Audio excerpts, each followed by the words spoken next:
Simon, Simon, Satan vous a réclamé pour vous cribler comme le froment.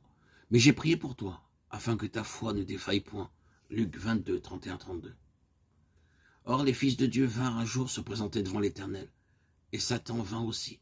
Chapitre 2, verset 1. C'est à nouveau jour d'audience au ciel, et parmi les princes, les fils de Dieu, Satan se présente. Le dialogue s'engage, comme au chapitre 1er, Dieu ajoute ceci à la description du caractère de Job. Il demeure ferme dans son intégrité. Bien que tu m'excites à le perdre sans motif, verset 3. Devant le conseil, Dieu déclare que toutes les épreuves qui ont frappé Job l'ont frappé sans motif. Job a justifié la confiance que Dieu mettait en son intégrité et sa fidélité. Les insinuations du diable ne reposent donc sur rien. Cependant, Satan proteste. Il n'accepte pas la défaite. Tout ce qu'un homme possède, il le cède volontiers pour sa vie. Mais étends ta main, touche à ses os et à sa chair, et je suis sûr qu'il te maudira en face. Verset 5. Remarquons ici, pour notre consolation, le contrôle que Dieu exerce sur Satan. Celui-ci ne pouvait toucher ni à Job, ni à ses propriétés, ni à sa famille sans y être autorisé par Dieu. Ceci nous est confirmé par les paroles du Fils de Dieu à Pierre. Satan a demandé à vous cribler, mais j'ai prié pour toi afin que ta foi ne défaille pas. Et saint Paul écrit aux Corinthiens, Dieu est fidèle. Il ne permettra pas que vous soyez tentés au-delà de ce que vous pouvez supporter. Mais avec la tentation, il donnera aussi l'issue. Il est donc clair que Satan ne peut toucher un serviteur de Dieu sans y avoir été autorisé. Chapitre 2. Son attaque est limitée par celui qui est la sagesse suprême, à ce qui débarrassera le froment de la balle, l'or des scories. Satan frappa Job d'un ulcère malin depuis la plante des pieds jusqu'au sommet de la tête, sorte d'inflammation de tout le corps qu'on a nommé lèpre noire. Job prit un tesson pour se gratter et s'assit sur la cendre. Hors du village, sur la cendre, à l'entrée de tous les villages du Haut-Rang, il y a un endroit où l'on dépose les immondices enlevées des étables. On les brûle de temps en temps. Les cendres restent là et s'y accumulent pendant des siècles. Le malheureux, frappé d'une maladie repoussante, n'est plus supporté à l'intérieur du village.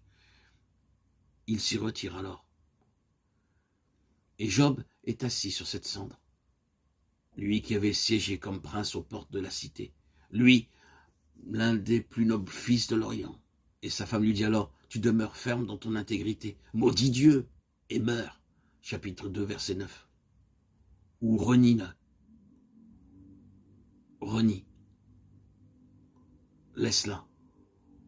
Il semble que la femme de Job soit restée seule à ses côtés. Dans son angoisse à la vue des horribles souffrances de son mari, elle dit que Satan voudrait que Job fît. Le diable peut emprunter les lèvres des plus fidèles amis pour nous conseiller à l'heure de l'épreuve.